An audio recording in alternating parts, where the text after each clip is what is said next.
Welcome to Slayerfest 98. I'm your host, Ian Carlos Crawford, and joining me today as my co-host is my BFF since she was in 8th grade, I was in 9th grade, and she's a doctor. Kimberly and Southwick. Hi, Kim. And and we're also joined today by actor, author, and human, Brandon T. Snider. Hi, Brandon. As well as, I keep forgetting to say hi to people, as well as Twitter Goblin. Discreet Latino, or David. Hi, David. Or David Vazquez. Hi, everyone. We're here to talk about episode 3 of Loki. I'm going to get everyone's thoughts at the top. Brandon, how did you feel about this episode, like, in general? You know what? I was thinking about this earlier, and I like episodes of shows that are like lots of conversations, which is what I felt this was. Like I was sort of waiting for something like this. Overall, like, I like the vibe. Okay. David? I loved it. Okay. I mean, obviously not a lot got progressed in the overall like story, but there's a bit of character development, some banter. I loved it. Kim? So at first I was like, no, give me the TVA. Yeah. Take me off this terrible planet. But then I was like, okay, no, I love it. Yeah, I think I felt it was a little boring at the start. Because the thing I hate, and I don't know if any of you will agree with me, there's like a weird trope in like sci-fi or superhero stuff where it's like, these characters clearly need to work together, but one of them is just refusing. And that always bothers me, where it's like, she's just trying to kill him even though they like need each other. I'm like, just like get to the part where you like have to work together because we know that's what we're going towards. And I hate like waiting to get there when it's obvious we have to get there for the plot to progress. So that like bothered me a little bit. By the end I was like, oh, I'm in this. And it was like weird the way it ended because it didn't really conclude anything from the episode. But I gotta, and I said this to Tim in text, but I felt like Sylvie felt like she was in an episode of Doctor Who, and like Loki felt like he was in an episode of a Marvel show. Like her acting was so like wacky British that it felt a little too Doctor Who for me. By the end, I was like, okay, this is what we're getting. We're cool. It's fine. But I don't know. There was like some parts where she just felt like a little too whimsical Doctor Who for me. Did anyone else? I don't know. Did anyone else feel some kind of way about Sylvie? It's funny that you mentioned Doctor Who and like compare that to like Marvel-y acting, because this feels more like a Doctor Who scenario than like a Marvel scenario. Yeah, that's true. Where you have like two characters like lost in time and space and have to work together, and they got their banter and then things keep going wrong, but there's not that many, there isn't like big lasers or whatever, a bad guy that they have to fight. That is true. That is very dark. That's like the plot of like most episodes of Doctor Who. So what I said to you via text was something along the lines of, well, I feel like we just don't know a lot about this character yet. Yeah. And she's really like keeping her cards close. Yeah. I'm really bad at expressions. I don't even know why I tried one. She's not showing us her cards like at all. Like we're not sure if how much of this person she's putting on and how much of it is her. Yeah. Yeah, I think maybe that, like, I saw a lot of people discussing, I didn't, like, hate it by any means, but I saw a lot of people who, like, they didn't like it and they felt it didn't progress, and a lot of people saying, well, they did like it because we got a lot of character work, but I felt like I wanted character work on her, because we've already had a lot of Loki character work. I would say he's, like, the only villain in the MCU is like a, capital C character. Like, we know who he is, we kind of, like, get his vibe. So I wanted, like, I mean, granted, she talked with him, but like you said, Jim, she didn't reveal much, right? Like, I think all we know is that, like, she kind of didn't know her mom. That's, like, the only background info we really got. And I would have... knew she was adopted. Right. But, like, that's about it. Yeah. and for some reason, they're not giving us everything, but they're hooking us in. She doesn't want to be called Loki. Right. Yes. I mean... do we think she's somebody else? I don't know. I said this last episode. I think and I think I still believe this, I just think she's going to be the MCU's Enchantress. And Kim, Enchantress is like a Thor villain. Like she's someone who Loki would work with in the comics. But also in the comics, there was a version of Loki that was a lady. So I think that. And I read also, before I listened to your last episode and heard everyone else's theories, I read also somewhere that there's a character named Sylvie who, like, in the comics, who Loki gave powers to. And she was the Enchantress in that, like, she became a different version of the Enchantress. Yeah. Got it. Okay. So, like, I think she's just going to be the MCU's Enchantress, but I think she'll still be a variant, I guess, of Loki. Because, like, in the long run, all right, that's fine. And then she can just be this other character, right? Like, yeah. Because I mean, and Brandon, I think you'll agree. Like, right, the MCU sometimes does that, where like they'll take a character that we know, but like make their story kind of different, or like make their background kind of different, right? Yeah, they do tend to like just tweak little details to make it, to separate it from something, like deliberately. Or like for her too, like they could just leave the question hang of, is she a variant? I mean, if she inhabits like an Enchantress role, they could still sort of leave it out there. Like, is she this? Is she that? Because she's, it's part of her game anyway. That's why we call it the Marvel Cinematic Universe, isn't it? Yeah. Something like that. All right. So the episode opens on, I was like confused what it opened on, but I kind of liked it. It opens on Sylvie. I was like, oh shit. Because like, wait. So I will say I woke up at 9 a.m. for work. I checked Twitter in bed, and the Loki bisexual reveal was already spoiled. Like, it was like, oh my God. Yeah. There's no way to stop that. I was like, it is 9 a.m. Is that the time to tweet a spoiler? Like, Jesus Christ. Oh yeah, I woke up at 7 a.m. and retweeted, watched Loki immediately, and like even before the episode was done, I retweeted the director talking about how she made sure to include that in the series. So it was David's fault. To her. So it was David's fault and Neil McNeil's fault, because I saw Neil's tweets about it as well. Everything is Neil McNeil's fault. Called out. Neil, if you're listening, I adore you. He's not listening. But anyway, I just, that like annoyed me, but then it didn't matter. But so when I got to watch the episode, I was like, oh, this is the bisexual scene. Like, she's on a date with a woman, because I didn't realize it was a guard we had already seen. And then she's like, we're best friends. And I was like, what the fuck? They're downplaying it and calling them friends? They got kiss after this? And then it was, this is not the context for that. But I mean, I like that we get to see how her powers work. Like, kind of, so like she's in her mind, right? Like that feels very like comic book superpower that the cinematic universe has veered away from at points. Like, this feels like something Jean Grey or Professor X does, right? Mm-hmm. Well, it's interesting how, like, in this new phase of the MCU, that the way that they've like opened up powers and are more, we can talk about powers and talk about, like it's kind of weird, because if you look at some of the movies, it like doesn't have that same sort of exploration.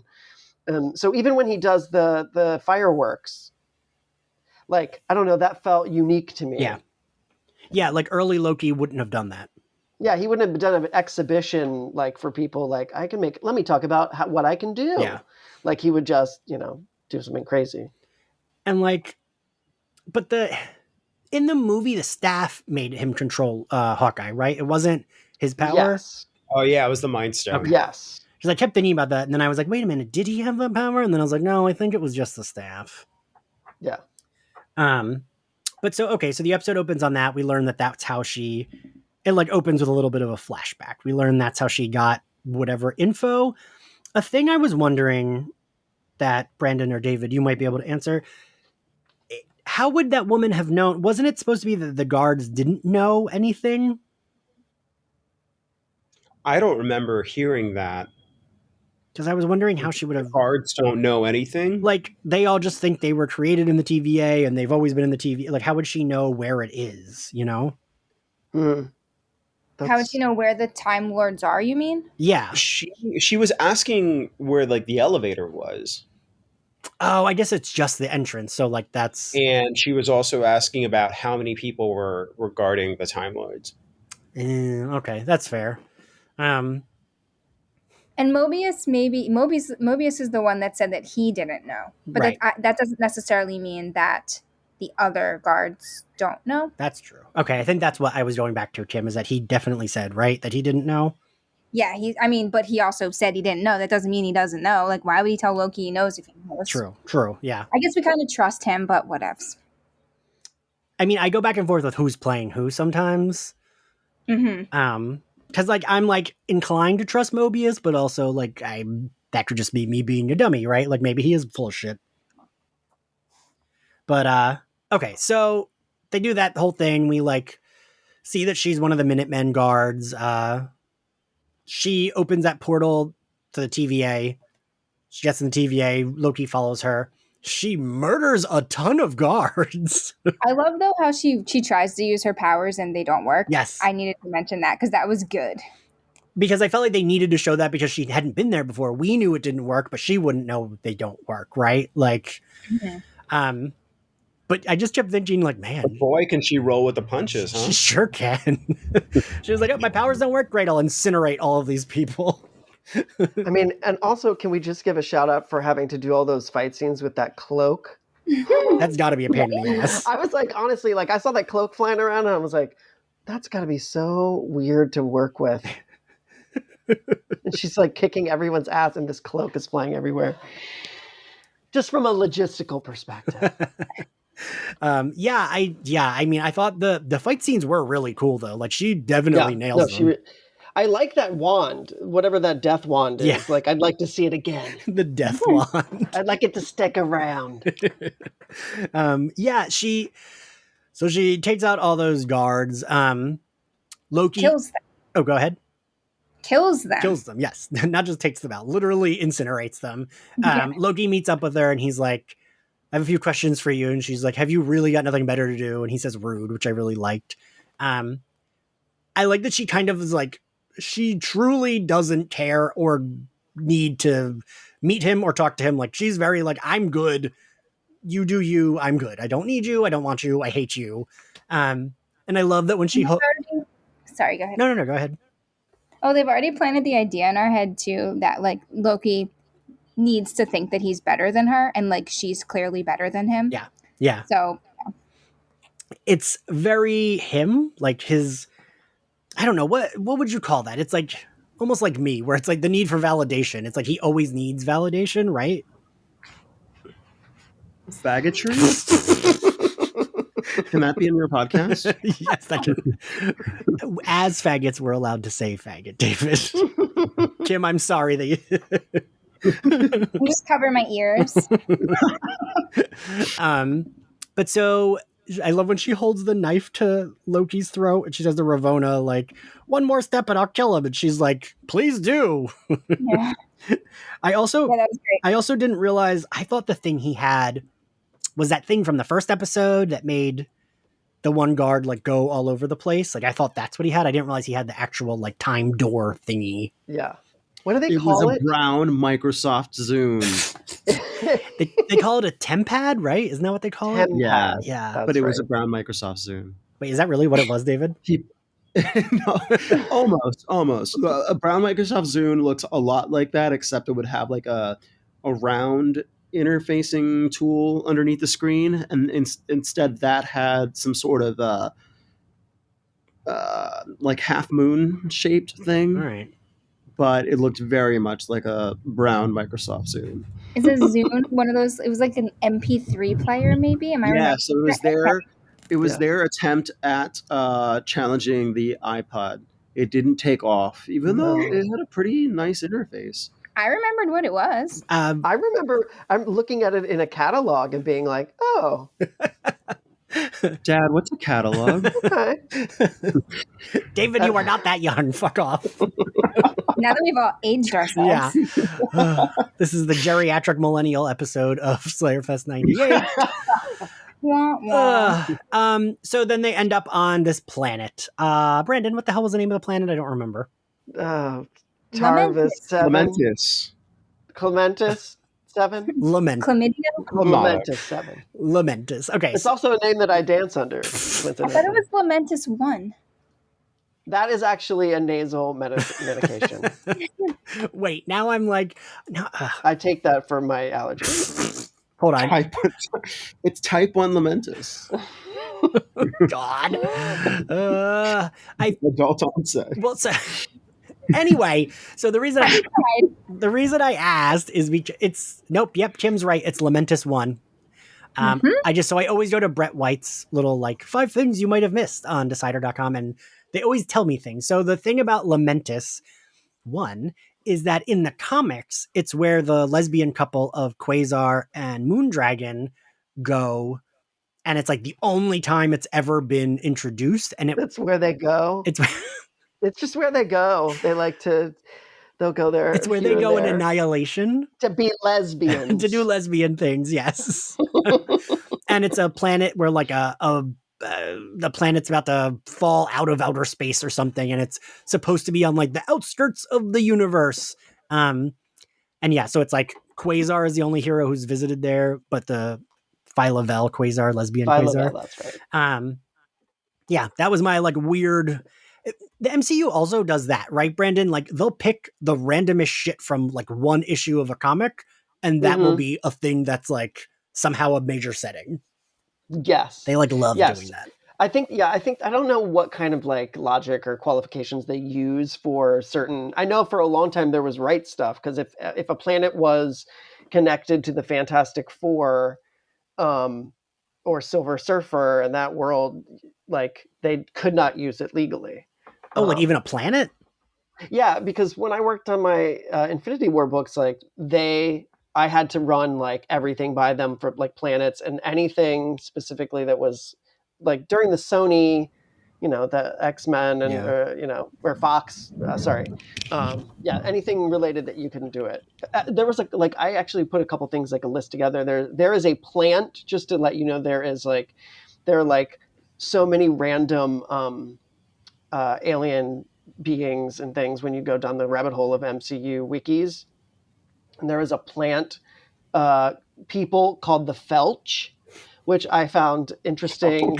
And it's right. It's like out in the MCU wikis. You can look it up. And I used that in my book as somebody made a drink from them of juice.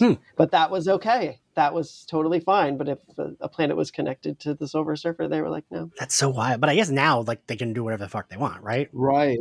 Because they've already had Magic Pour in in Captain Steve the Winter Falcon. And now, now they have all the rights to everything, right? There's nothing that's not in their jurisdiction. Yeah. Opulence. I just like want to see those big whiteboards where people are like, they just have, there's like a list of alien races that they're like, do we need like a pig lady kind of thing? Do we need what's the horse one? Somebody's like, producers are just like raising their hands, like, can I use that in She-Hulk? I'm so sorry. I would have wanted to be at one of the 70-minute Tom Hiddleston Loki lectures. I the first episode of Loki that we did, Brett White was saying how like Tom Hiddleston would go around like talking to everyone, and I was like, does that mean he was a nightmare coworker or was he a good? But he said that it was like all in fun, and they all like would ask him questions because they didn't know. Because he did like a 70-minute lecture at one point. Oh, like he actually did a full lecture?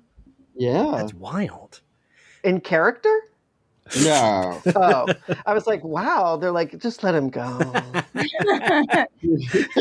He'll tire himself. Let him do his thing. That would have been nightmare behavior. The poor extras are just like, what do we do? We're on the clock. Brandon, it's like me and you just looking at each other like, what are we supposed to fucking do with this? Yeah. Everyone's just like, the crew just like hangs in there. Ian like falls asleep and he presses a button everyone goes back in time and they have to rewatch it all, so Ian has to be awake. On a brown zone. I would walk in late. So he does the time zone thing. They end up on this planet. They fight some more. She's like you said, Kim, she is better than him at most because she's also a better fighter, I would say, right? Mm-hmm. Like she kind of kicks his ass. But then he gets the tempad and hides it. And it has a low battery, Has- which is like Right. the entire plot of the rest of the episode. Right, yes, that is. It's very shoddily made, I'll say that. Yeah, I kept thinking, David, when I was like, oh, good, David's coming out. David, that technology looks old, right? Mm-hmm. But it's like Yeah, supposed about to. like 2008. I think that's when they came out. I just thought even the screen looked like a Game Boy screen, like an old Game Boy. Right. I don't know. I mean, they're playing. They're definitely playing around with the way that technology is presented for. Oh crap! I already forgot the name of the organization. TVA. TVA. Yeah, I was like, Loki, the show? because they're like trying to they're trying to make it both like that look like they have access to ridiculous technology while also making it look like it takes place in like the 60s or 70s. That's true. Yeah. Kind of like Archer like played around with that, or it thinking- also reminds me of how Legion felt, like the visuals on Oh, Legion. yeah. Or sex education, even. Cora. Or what? Or Cora. Cora, yeah, because it was like steampunky, but then they also had things that we can't do technologically, like lasers. Mm-hmm. And like the bending, obviously, which isn't technology, but I feel like magic makes things seem advanced. Right. Did anyone watch Devs? No. I've heard of it, but I never watched it. There is like a similar sort of like not really thick but thing, but like it's the sort of like the first two episodes of Loki are very much like centered around this TVA organization, and Devs did a thing where like this specific space was utilized a lot.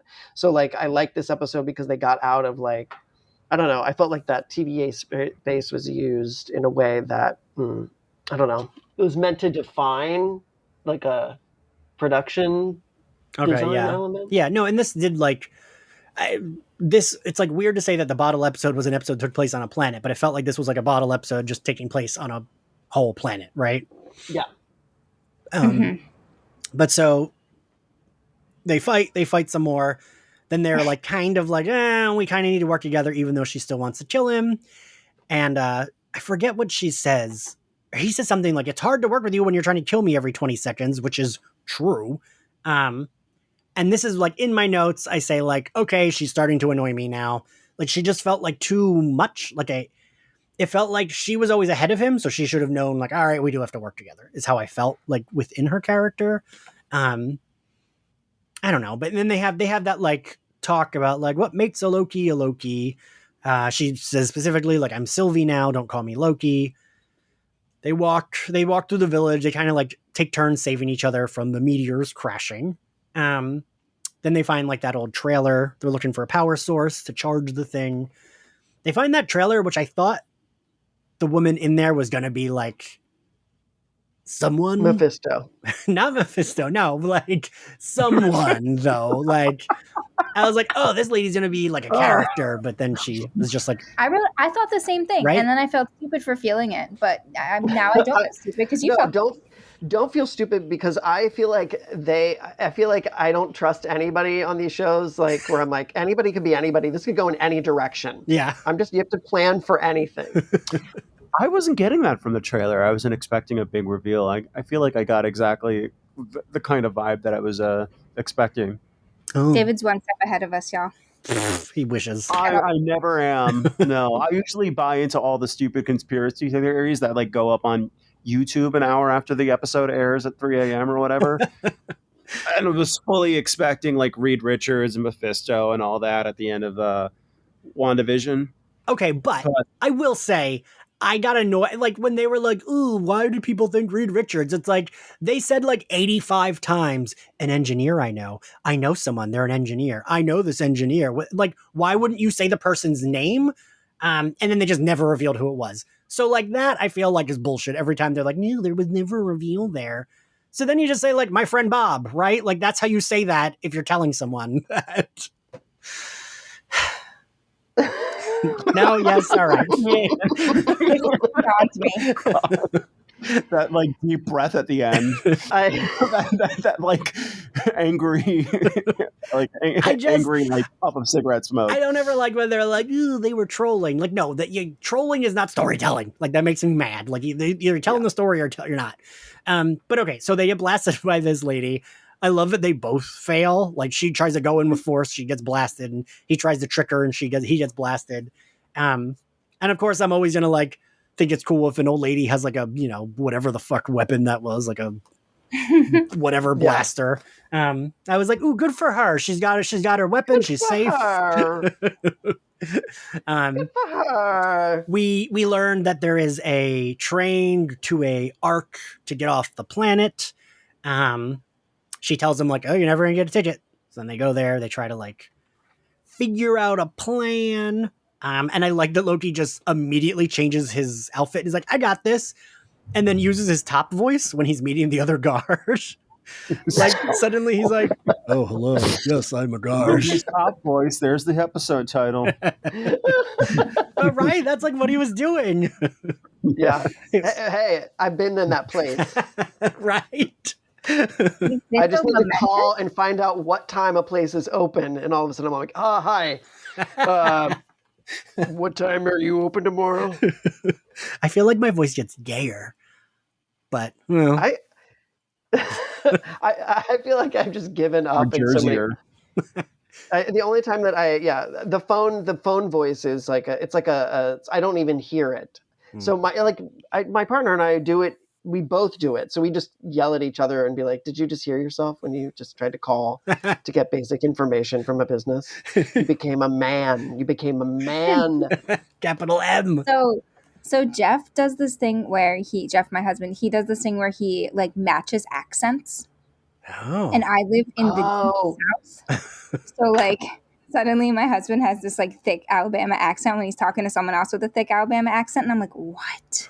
Oh, that's so funny. That is my worst nightmare for myself. Like if I don't hear it, like I will be like full on doing, because I'll just do an accent forever until somebody's like, you can just stop.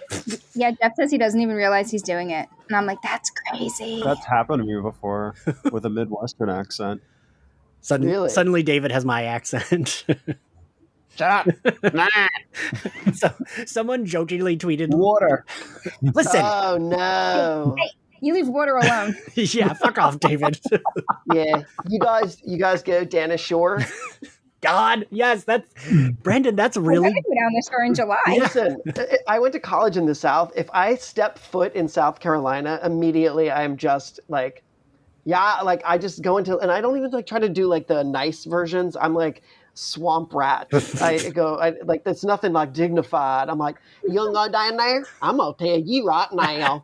If that's what you want, like it's not water even, biscuits. Yeah. Jesus Christ. If you put me in South Jersey just for like a day, I'll be able to do it. I mean, Mayor of Easttown, I was waiting for them to really go in.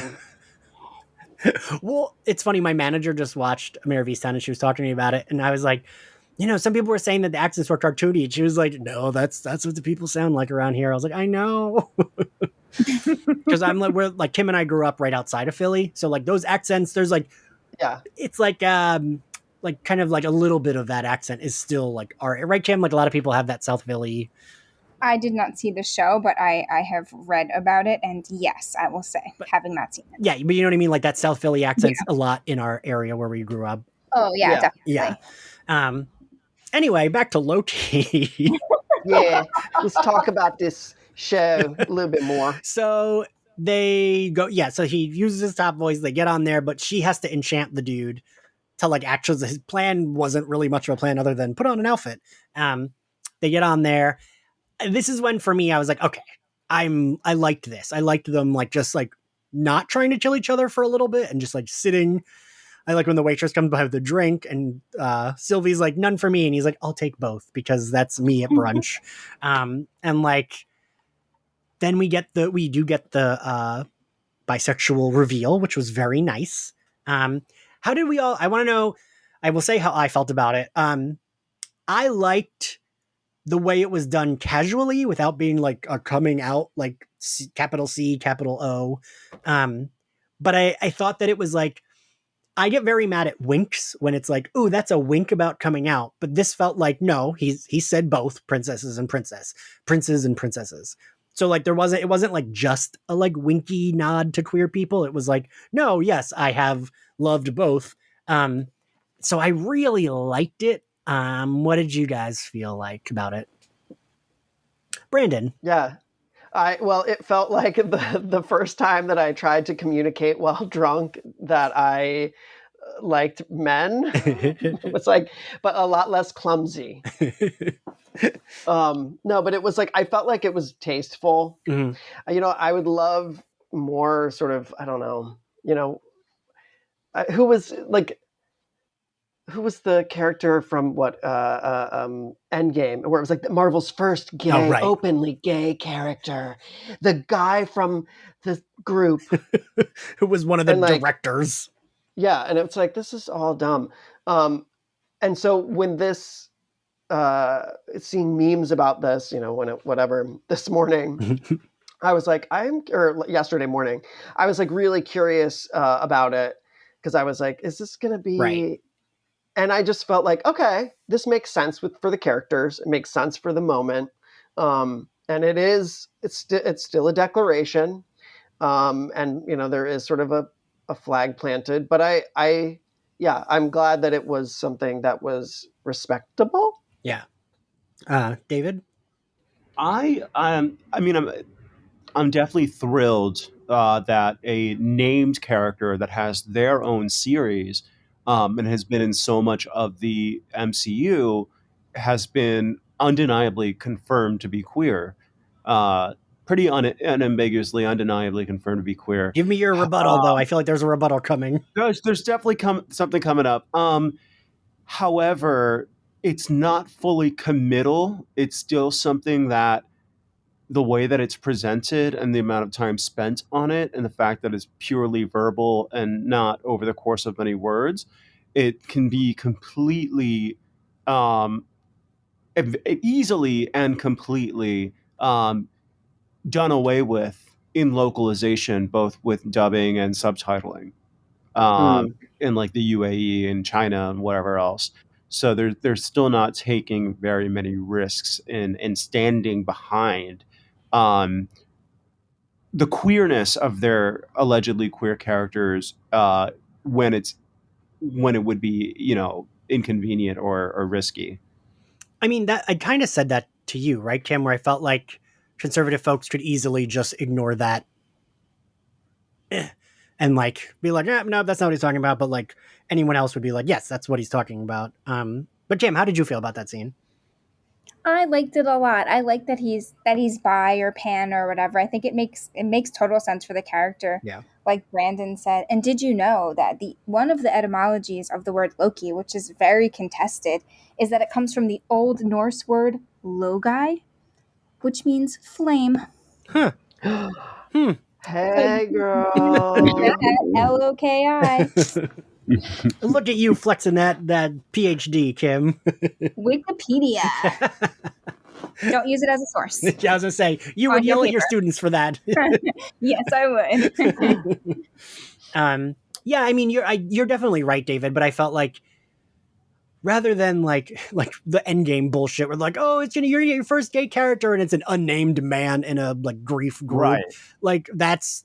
Even though that person was like talking about a boyfriend, it's like, no, but like that's an unnamed character doesn't count. Like that's just bullshit. While I actually would say that scene would have landed, and it landed with me the first time I saw it because they hadn't been jerking themselves off about it. And if they just hadn't jerked themselves off about it, it would have been like, oh, that's nice. Like, not that it would have been groundbreaking, but I would have felt like, oh yeah, I'm glad they did that. But like the fact that they kept saying it, and then that's what we got was like, and like, it's a surprise, like besides the tweet you saw in the morning, like there was no like somebody's gonna be gay. Yeah, I was surprised about that. There was no. Okay. That's awesome. Because that seems like something they would have been like, ooh, we're gonna do it. We're gonna do Especially it. with like Pride Month. It'd be like, that's like a PR dream. I'm genuinely surprised they didn't, but I wonder if it's because, like you said, David, they can edit it out in other places and like other countries. They wouldn't even have to edit anything. They just change that dialogue a little bit, while subtitling or dubbing. And, it doesn't, they don't even have to cut any video out. That's true. Yeah. Well, so I guess the reason I liked it so much is because people get really excited about Valkyrie. And while Tessa Thompson's great, I look forward to her being queer on screen. I don't like to give them credit for her as a queer character only because like she played the character as queer. You know what I mean? Like for me, that doesn't quite cut it. It's like someone's got to say it if we're in a superhero blockbuster movie. Like I'm not going to be like, oh, well, they played the character queer. So that, like, I will give Tessa Thompson that credit, but not Marvel that, you know what I mean? Like, right. For me, that's like, your character's queer. Okay. Right. Like, all right. We need to see her at a bar with her arm around a burly woman. Yes. They need to kiss, and she needs to make a statement. Tweet something. I want Loki to go to a space gay bar. That's what I want. Oh my God. Brandon, and you could be in that scene. I would love. I'd like to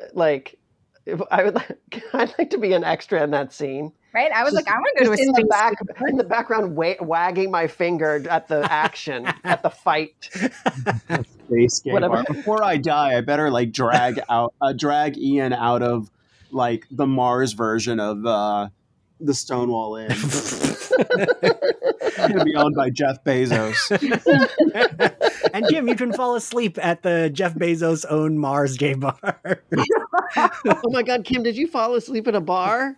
Hell yes. I was like, no, she's with me. She's my friend. Yeah. No, she's with me. I'm tired. Listen, nothing wrong with it, Kim. I tend to, as David knows, I tend to go hard when I go out. So, yeah. It was for my birthday party at the bar I worked at, and I had to tell my manager that she was my best friend. I was like, no, she's my best friend. He was like, all right, she can't fall asleep though. Yeah. So yeah, we get that scene.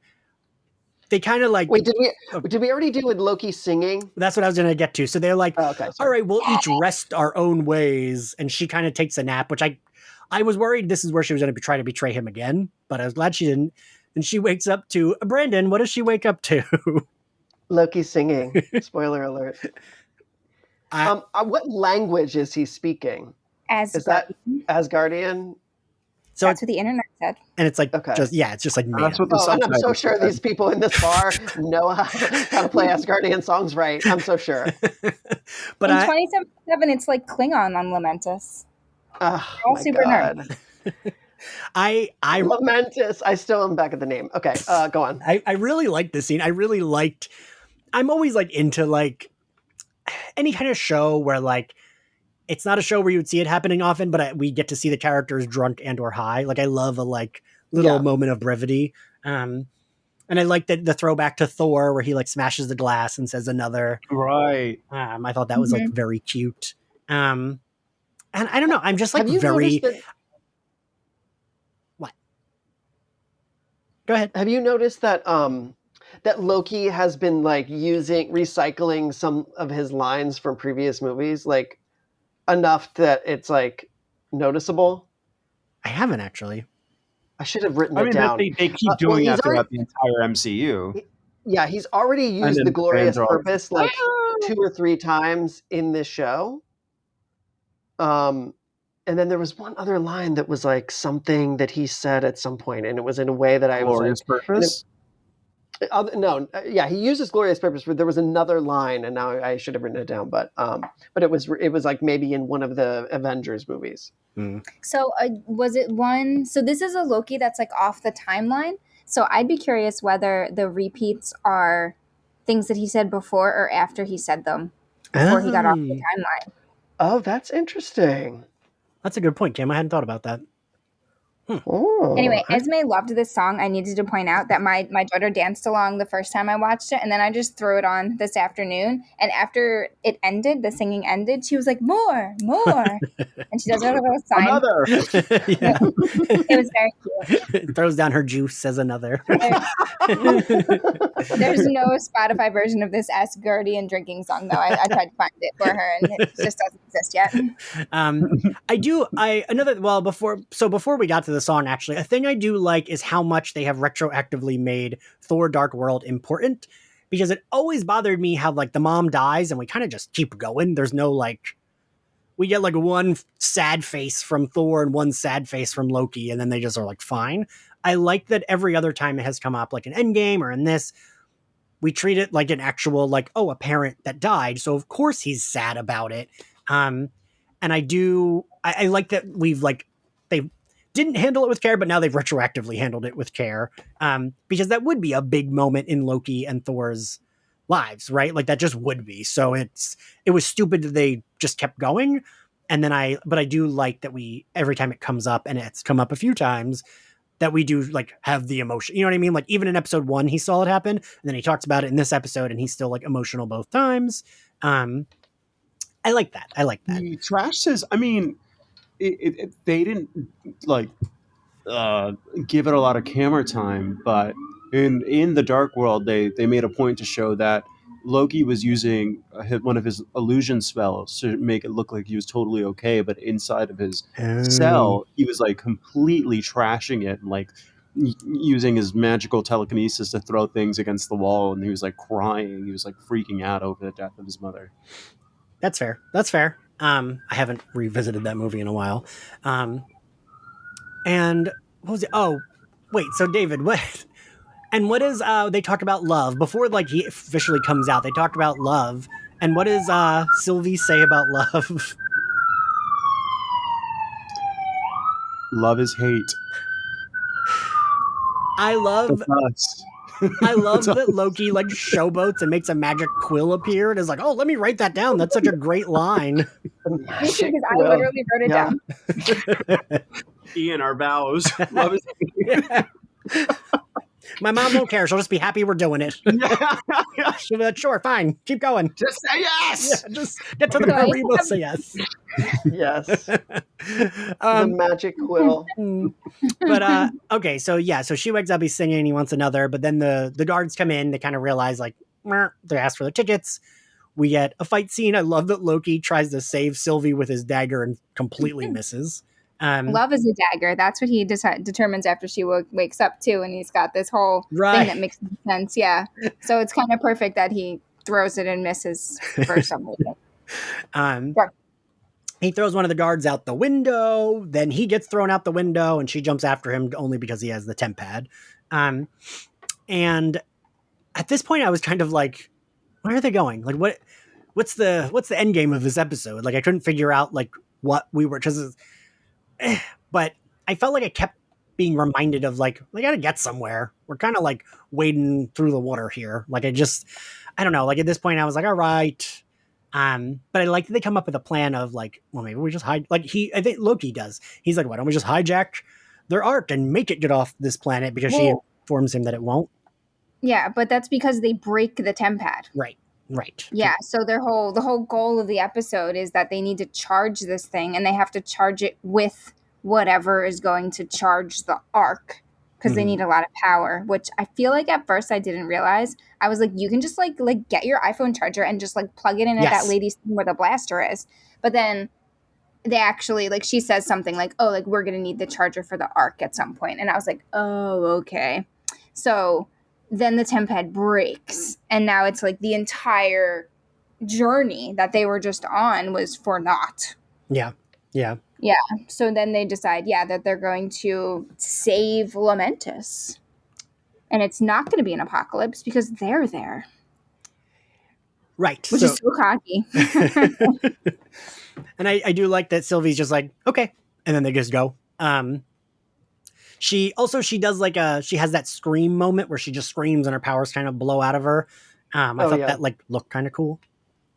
I like that. I thought that was a nice moment of like, just like, yeah. Yeah. So then we get to like they walk to wherever the like city is where the Ark is. I love that Loki says that he doesn't think he's ever walked this much in his life. Yes. It just really amuses me. I don't know why, but it does. I was gonna say I love that because it's like such a weird complaint, and then she says something like "What a privileged life" or something like that. And then she tries to like trick her to tell him how her magic works, and she like deflects. And they talk about something else, and then she does actually tell him, and then we get that reveal. Yes, we get about the TVA. Yes, we get the reveal of what is the reveal? So the reveal is that the TVA people are actually not like born and created by the Time Lords, but they're variants. Yes. And they don't know this, which Loki tells her, because I guess, and I mean, a whole lot of bricks kind of fall into place at that moment, because she probably, up until this point, assumed that Loki was a variant that was working with the TVA like the other ones. But now all of a sudden, he's like aware of his past where these other people are not. Yeah. I was like, ooh, this is exciting news. Yeah, I was like, wait a minute, that was a big deal what she just said. Yeah. I love that they both like contemptuously call each other variant. Yeah. Yeah. It reminds me of my sister's kids, how they all like they're all gingers and they all call each other like ginger related slurs. Like weird orange person or just ginger. Oh, that's just like me and you, David.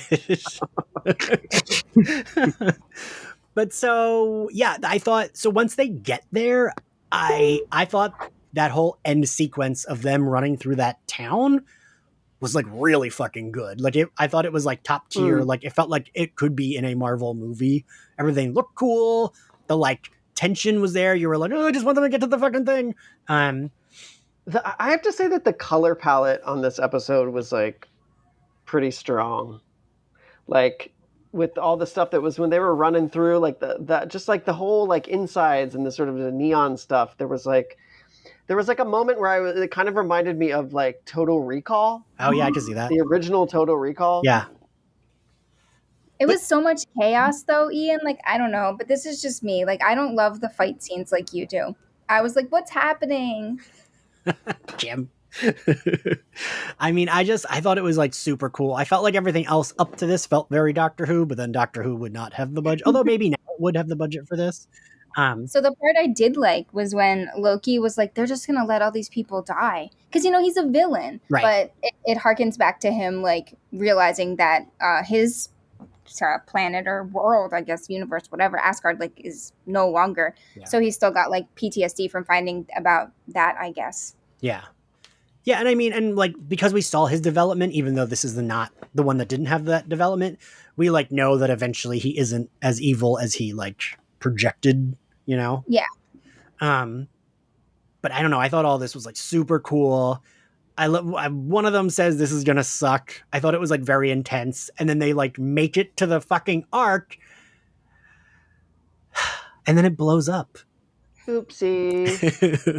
And then it ends. It ends. I was annoyed, but also like it was a good end. But I was annoyed because I was like, no, I want more.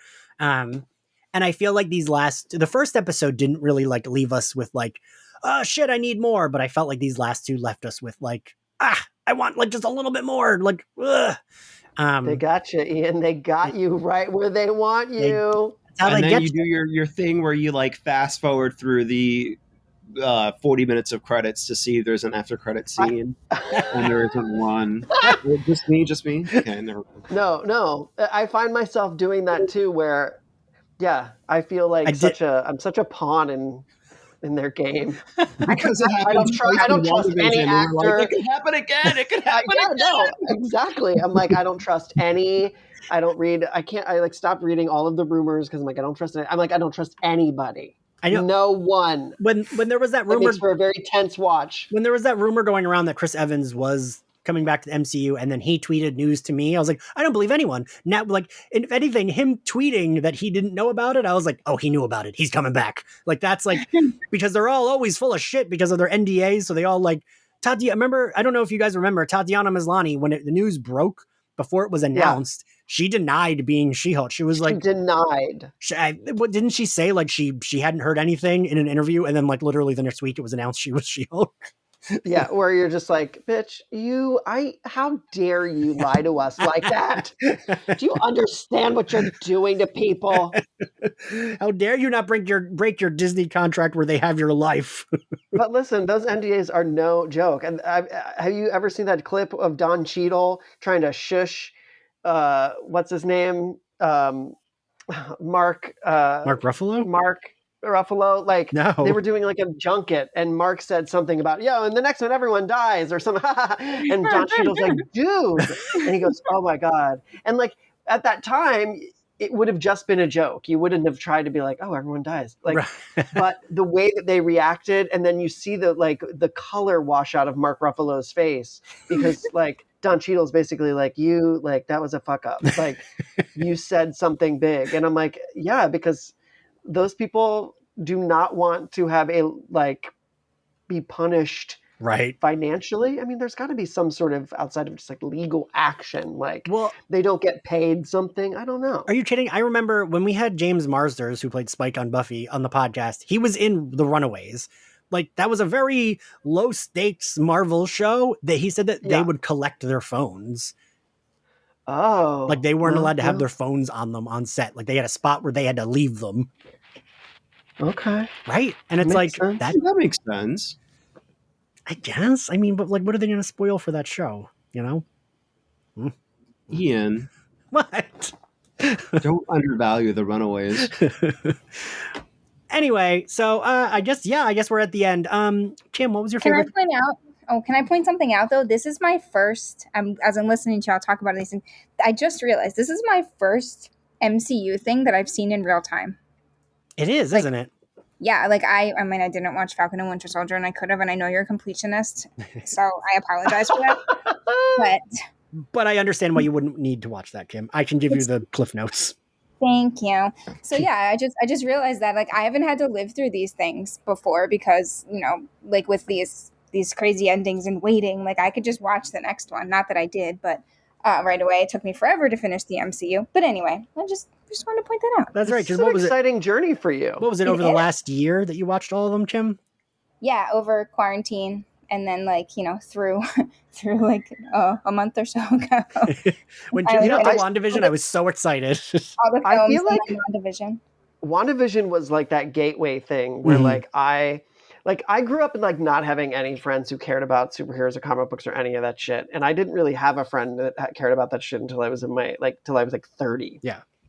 And now to have everything be so mainstream where people that I know are like, hey, you watching WandaVision? I'm like, you don't even know what it took to get you to say those words. Like, do you understand? Like, friends of mine are like, I'm really liking this WandaVision. I'm like, fuck you, how dare you? No, but it's like such a thing that like to not like the dinner have table that conversation in Tales of the City. Yeah, I was gonna say Brandon threw the first brick at Comic-Con.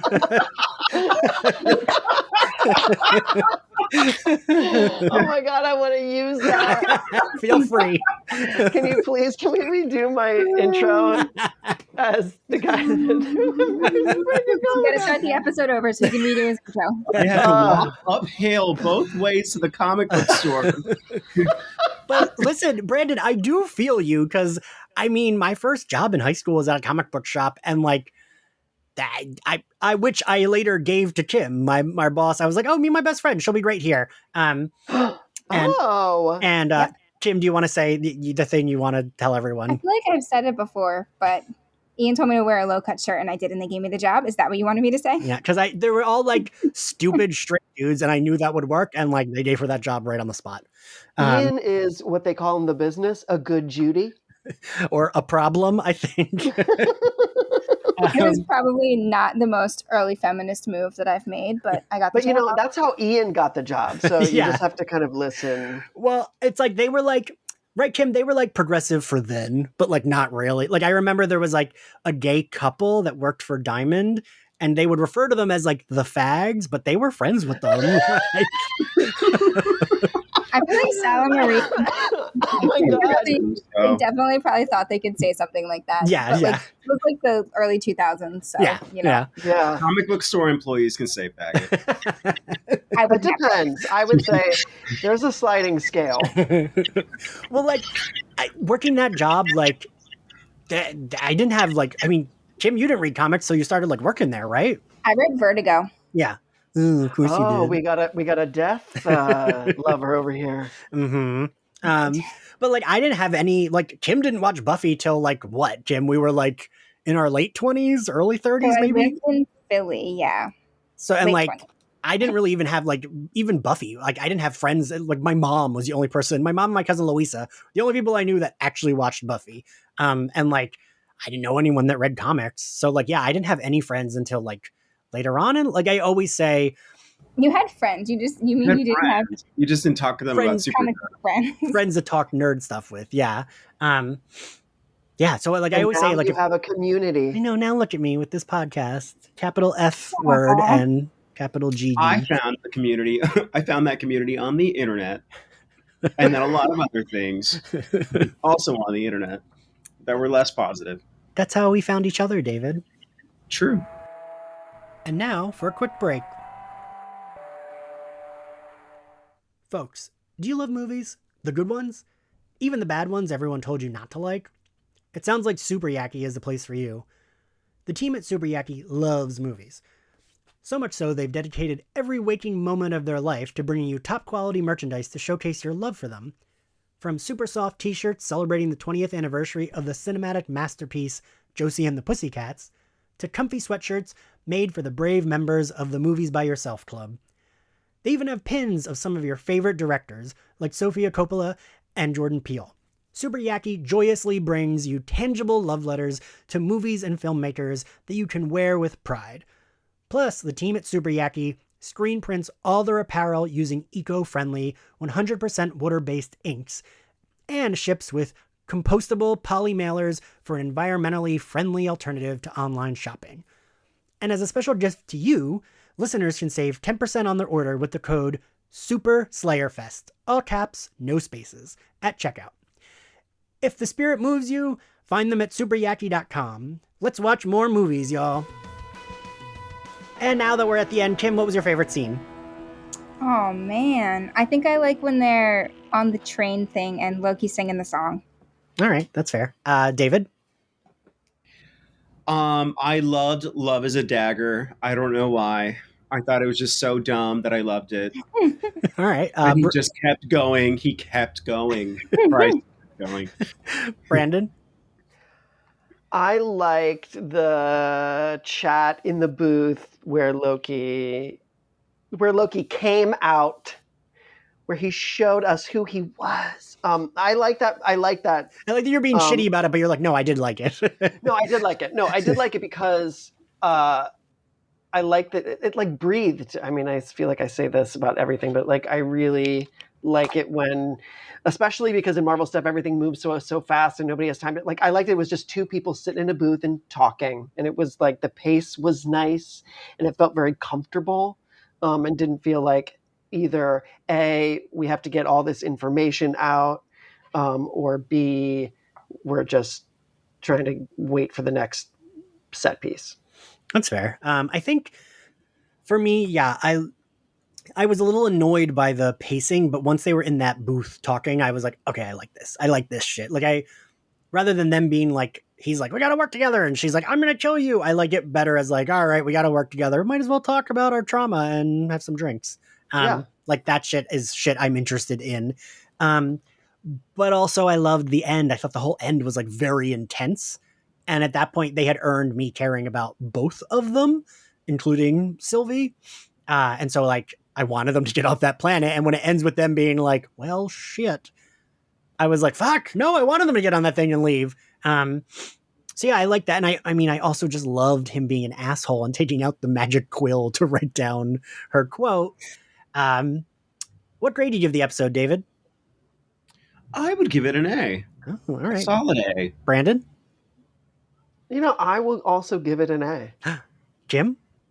Oh, I'm gonna be the professor here. I'm gonna give it an A-.